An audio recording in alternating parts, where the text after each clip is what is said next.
الحمد والثناء لله رب العالمين بارئ الخلائق أجمعين والصلاة والسلام على عبد الله ورسوله وحبيبه وصفيه وحافظ سره ومبلغ رسالته سيدنا ونبينا ومولانا أبي القاسم محمد اللهم صل على محمد وآل محمد وعلى أهل بيته الطيبين الطاهرين المعصومين سيما بقية الله في الأراضين أرواحنا وأرواح العالمين لتراب مقدمه الفداء واللعنة الله على أعدائهم أجمعين من الآن إلى قيام يوم الدين.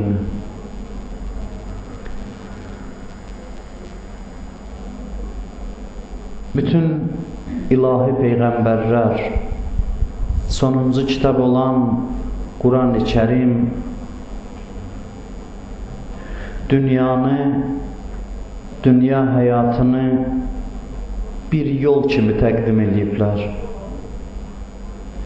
Dünyanı bir yol, ahireti isə məqsəd və mənzil kimi tanıtdırıblar.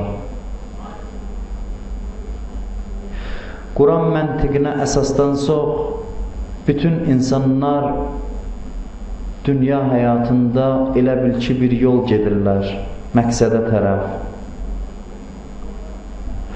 Allah da yolu tanıyan və doğrucu adamlar olan peyğəmbərləri göndərir ki, bu yolda insanlara bələdçi olsunlar. Peyğəmbərlər diqqətlə baxırlar ki, insanlar düz olan yoldan sağa, sola çıxmasınlar. Peyğəmbərlər insana ürəyi yanan, bəşəriyyətə ürəyi yanan insanlar kimi insanları düz yola istiqamətləndirirlər. Və insanlar yoldan çıxan vaxt Təkvir surəsində buyurduğu kimi deyərlər fəeynə təzhəbun, hara gedirsiniz? Düz olan yoldan niyə uzaqlaşırsınız? Nəcm surəsi Quran-ı Kərimdə Nəcm surəsində belə ayələr var ki, Allah buyurur və nəcmi izə həva, and olsun ulduza batdığı zaman, and olsun ulduza batdığı zaman. Batdığı zaman niyə deyir? Ümumiyyətlə ulduzdan niyə başlayır bunu? Ulduzu Peyğəmbərə bənzədir. Necə ulduzlar qədim zamanlarda insanlar üçün yol göstərən idi, ulduzlar vasitəsilə yolu tapırdılar, Peyğəmbər də buna bənzədilir. Ulduz batarkən niyə buyurur? Ona görə ki, ulduzun yol göstərməsi üçün onun hərəkət eləməsi lazımdır. Peyğəmbər də insanlara yol göstərəndir və yol göstərməsi üçün də insanlarla bircə hərəkətinə ehtiyac var. And olsun ulduza batarkən, arxasınca buyurur وَمَا زَلَّ صَاحِبُكُمْ وَمَا غَوَى. Peyğəmbər nə yolu itirib, nə də mənzili. Bu Peyğəmbər ki, biz sizə göndərmişik, həm yolu tanıyır, həm də məqsədi tanıyır. Bu olmasaydı, o Peyğəmbər ola bilməzdi. Dalıca buyurur وَمَا يَنْتِقُ عَنِ الْهَوَى اِنْ هُوَ اِلَّا وَحْيٌ يُوحَى. O öz başına, özündən söz də danışmır. Onun dedikləri dodağı tərpənirsə ancaq vəhyi çatdırır, Allahın sözünü sizə çatdırır. Düşün gelin dalıcan. Həm yolu gözəl tanıyır, saadət yolunu. Həm sadiq adamdır, doğrucu adamdır. Bələdçinin iki şərti var. Bələdçi bir yolu tanımalıdır, bir də düz adam olmalıdır ki, aldatmasın adamı. Peyğəmbərdə bu iki xüsusiyyətin ikisi də var. Həm yolu tanıyır, məqsədi tanıyır, həm də doğrucu, sadiq insandır. Onda gedin dalıcan. Düşün Peyğəmbərin dalıcan gedin. Dəvətin əvəzində sizdən nə istəyir? Heç nə.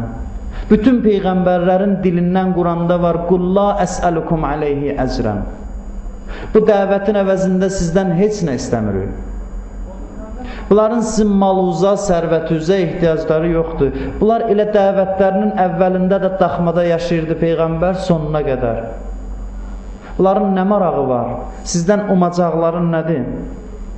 Peyğəmbərin haqlığına dəlil kimi Quran bunu göstərir. O adamların dalıyca gedin ki, gözü sizin əlinizdə. Öz cibini sizin sərvətinizlə doldurmaq həvəsindədir. Onların arxasıca gedin.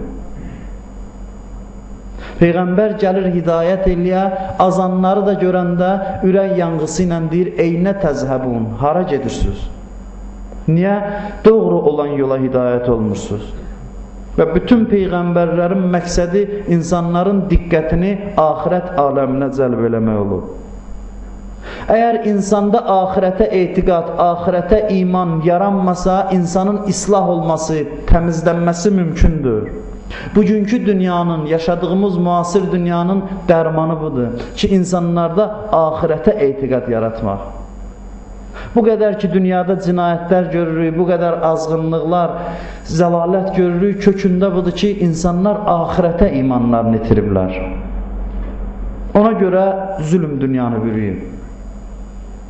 Ona görə qan dizə çıxıb, ona görə ki, insanlar axirətdən qafildilər. Axirətdə qarşı insanın ürəyində iman, etiqad olarsa, insanın islahı mümkündür.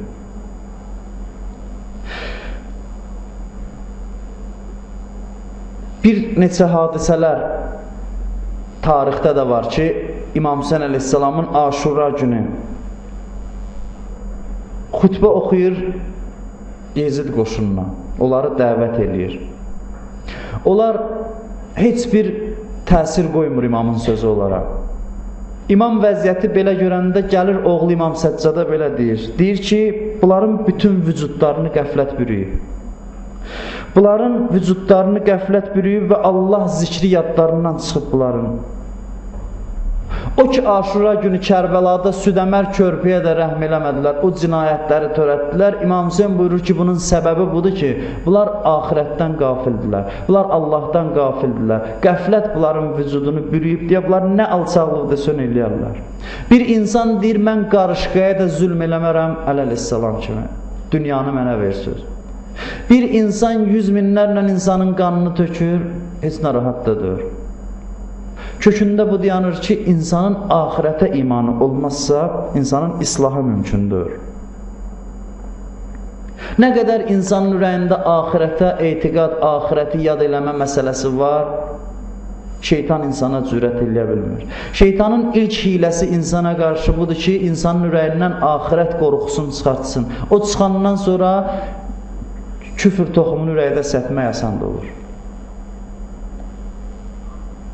İctimai məsələlər də belədir. İctimai islah da ancaq insanların fərdi islahına bağlıdır. Fərdi islah da axirətə etiqadsız mümkündür. Təsadüfi deyir ki, Həzrət Əli əleyhissalam öz valilərinə, icra nümayəndələrinə yazdığı məktublarda çox bu məsələyə təkid edib. Malik Əşdərə digərlərinə buyurur: "Fəzkur qəbrəkə fə innə aleyhi məmərrük." Buyurur, qəbri yadıva sal. Həmişə qəbri yadında saxla. Çünki sən oradan qalxacaqsan qiyamət günü. Allahın huzuruna oradan gedəcəksən. Bir hakim, bir rəhbər əgər axirət yadındadırsa cəmaata zülm eləməz. Və yaxud da buyurur ki, əgər Allahın yanında olanları, yəni qiyaməti çox yad eləsin və yaxud da Allahı və qiyaməti yad eləməsin, heç vaxt özünə hakim ola bilməzsən. Quran bizə bunu başa salır. Quran bizə bunu anladır ki, insanlar elə zənn eləməsinlər, gəldilər, yaşadılar, bildiyin elədilər, öldülər, yox olub çıxıb getdilər. Buyurur ki, "Əm həsibəl-ləzīnə ictərəhus-səyyiat ən nec'aləhum kəl-ləzīnə āmenū və amilu's-sāliḥāt savā'an məhyahum və məmatuhum sā'a mā yəhkumun." Buyurur, günah eləyənlər, pis iş görənlər, Elə zənn edirlər ki, iman gətirənlərlə bir olacaq olar. Onların həyatı və ölümləri birdir. Nə pis qəzavət edirsiniz. Siz elə zənn edirsiniz ki, səhər sübh namazını durub qılanla yatıb qalan eynidir. Siz elə zənn edirsiniz, Ramazan ayında oruç tutanla orucunu yiyən bir olacaq. Allah yolunda malını, canını xərcləyənlə onu əsirgəyən bir olacaq. Nə pis qəzavət edirsiniz, nə qədər ağılsızsınız. Siz elə bilməyin, dünya belə gəlib, belə gedəcək. İstədiyiniz cinayətləri eləyəcəksiniz, istədiyinizi yazacaqsınız, istədiyinizi danışacaqsınız, axırda da ölüb yox olub gedəcəksiniz. Yox, gün gələcək ki, məzlumun haqqı zalımdan alınacaq. Gün gələcək insanların, həqiqi qiymət insanlara veriləcək. Pulla, tanışlıqla, qohumluqla, qüdrətlə işiniz dünyada qabağa gedir. Elə bilirsiniz ki, elə belə davam eləyəcək. Nə pis qəzavət edirsiniz. Siz elə zənn edirsiniz, Allah sizə bir gözlə baxacaq. Allaha bəndəlik eləyən, Allah yolunda çalışan insanla zülümdə qabağa düşən insan ikisi bir dərəcədə olacaq. Yox, tezliklə görəcəksiniz ki, belədir. Tezliklə görəcəksiniz ki, insanlar Allah huzurunda dayanacaq və hamısı öz əvəzini alacaq. Hər bir işin əvəzini görəcəksiniz. Biri gəldi Peyğəmbərə, dedi ki, ya Rasulallah, mənə Quran öyrət. Quranı mənə başa sal. Peyğəmbər bir səhabəyə dedi ki, get buna Qurandan ayələr öyrət. O da Zilzal surəsini öyrətdi. İza zulzilətil ərzu zilzalaha və əxrəcətil ərzu əskalaha. Bu ayələri oxudu, gəldi buna çatdı. Fəmən ya'məl miskalə zərrətin xeyrən yara və mən ya'məl miskalə zərrətin şərrən yara. Kim bir zərrə ağırlığında xeyir iş görüb qarşısında görəcək. Kim zərrə ağırlığında pis iş görüb qarşısında görəcək. Dedi, kifayət eləyər. Saxla, bəsimdir. Dedi ki, bu qədər həvəslə, şövqlə Quran öyrənməyə bu iki ayə bəs eləyər. Peyğəmbər dedi, bəli, o arif oldu, o tanıdı, o başa düşdü. Elə kim bu iki ayəni başa düşsə kifayətdir. Kim başa düşsə ki, nə yaxşılıq eləyib, özünə eləyib, nə pislik eləyib, özünə eləyib, din elə bunu başa salır insana. Din elə bu iki cümlədən ibarət ola bilər. Kim zərrə ağırlığında xeyir iş görüb, əvəzini görəcək. Kim zərrə ağırlığında pis iş görüb, əvəzini görəcək.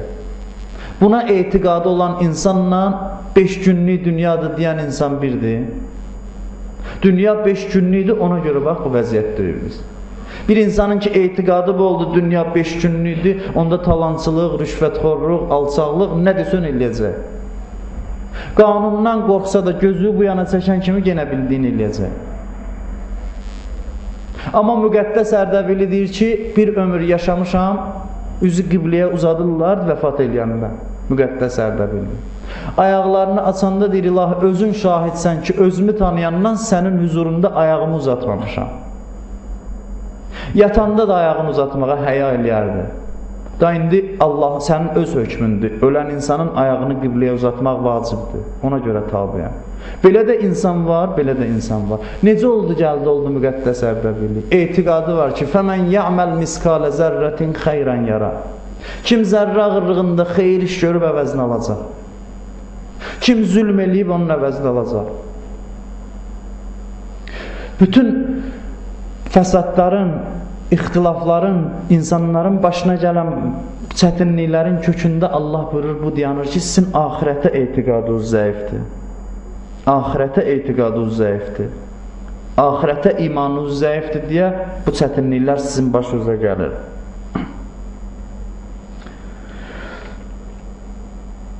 Peyğəmbərin özü, Peyğəmbərin həyatını mütaliə eləyəsən, ən üstün fəzilətli şəxsiyyətdir Peyğəmbər, ən üstün şəxsiyyət. Üstünlüyü də nə iləndir? Ondandır ki, hər zaman qiyamət yadındaydı. Buyururdu ki, Hudla Vaqiyə surəsi məni qocaltdı, saçlarımı ağartdı. Hudla Vaqiyə surəsi, Hud surəsi ilə Vaqiyə surəsi qiyamət barəsindədir. Peyğəmbər kimi bir adam o qədər təsir qoyur ki, buyurur, məni qocaltdı bu surələr. Yazırlar, haçan Peyğəmbər qiyamətdən danışardı, üzü qızarardı, halı dəyişərdi, rəngi dəyişərdi. Gecə durardı, gecə qaranlığında ağlaya-ağlaya qiyamət, məad barədə ayələr oxuyardı. Əllərini, barmaqlarını qoşalaşdırıb deyərdi, mənlə qiyamətin fasiləsi bu iki barmağın fasiləsi qədər. Çox yaxın görürəm qiyaməti. Qiyamət gözümün qabağındadır. Buyururdu ki, əgər qorxmasaydım ki, qəbir əzabının qorxusundan ölülərinizi bastırmazdınız, Allaha deyərdim ki, qəbirdə əzab olunanların səsini sizə də eşitdirsin. Necə mən eşidirəm? Deyərdim, dua eləyərdim, siz də eşidəsiniz. Qorxuram ki, onun qorxusundan qəbirsanlığa gedib ölü bastırmazdınız. O şeyləri eşitsəydiniz. Hamısını meyracda görmüşdüm. Hər dəqiqəsi də bir meyrac idi. Bütün bu mənzərələr gözünün qabağındaydı. Və möminlər də görür. Neçə dəfə o cavan oğlandan danışmışıq, dedi, ya Rəsulallah, mən yəqin halındayam. Ona görə dincliyim əlimdən gedib. Dedim, nə haldır bu yəqin halı? Buyurdu ki, heç nə, cənnətdəkilər gözümün qabağında görürəm, cəhənnəmdəkilərin də naləsini eşidirəm. Elə bil ki, elə orduyam. İstəyirsən bir-bir deyim səhabələrin hansı cənnətlidir, hansı cəhənnəmdir. Peyğəmbər dedi, yox, lazımdır. Nə istəyirsən Allahdan? Dedi, ya Rəsulallah, dua ilə Allah məni şəhidlik qismət eləsin. Şəhadət nəsib eləsin. O adam ki, o mənzərələri gözü ilə görür, onun başqa duası yoxdur. O da Allahdan daş, divar, dəmirlə başqa şey istəməz. O insan ki, o mənzərələri görür, onun ən böyük arzusu şəhidlik olar. Və o insanlar ki, dünyada belə bir ruhiyyədədirlər, Quran buyurur, nəinki cəhənnəmi görməzlər. La yəsmə'unə həsisəha. Onlar heç cəhənnəmin səsini də eşitməzlər. Çünki dünyada qorxublar ondan. Onların qulağı əleyhissalam buyurur, Allah yanında o qədər hörmətlidir ki, layiq bilməz cəhənnəmin səsini eşitsinlər. O qulaq ki, haramdan, harama qulaq asmaqdan özünü saxlayıb, o cəhənnəmin heç səsini eşitməyəcək.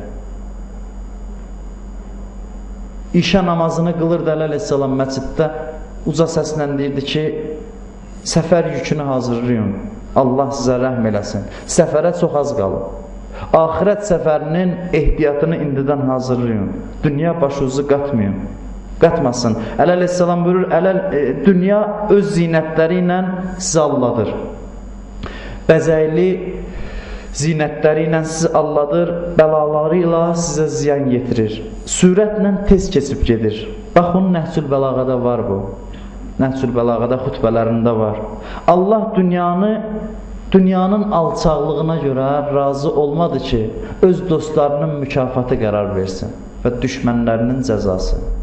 Tez-tez soruşurlar, niyə görə zalimlar yaxşı yaşayır? Niyə görə möminlər bəzən görürsən dünyada əziyyət çəkir? Əleyhissalam buyurur, Allah dünyanı o qədər alçaq sayır ki, razı deyil dostlarının əvəzi dünya olsun. Namazının, orucunun əvəzi. Bəzi adam namaz qılır, əvəzini dünyada axtarır. Amma Allah deyir ki, sənin namazın bu dünyadan çox dəyərlidir. Namazın mükafatı dünya olmaz. Orucun mükafatı dünyadır. Namazın, orucun qarşılığı bu dünyada yoxdur.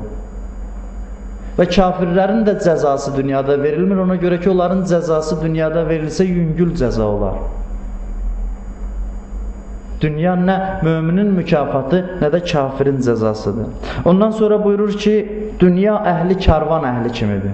Elə bil karvan gedir, birdən dayanırlar, biraz dincəlsinlər. Birdən nida gəlir ki, köç eləyin ki, bu istirahət məqamıdır.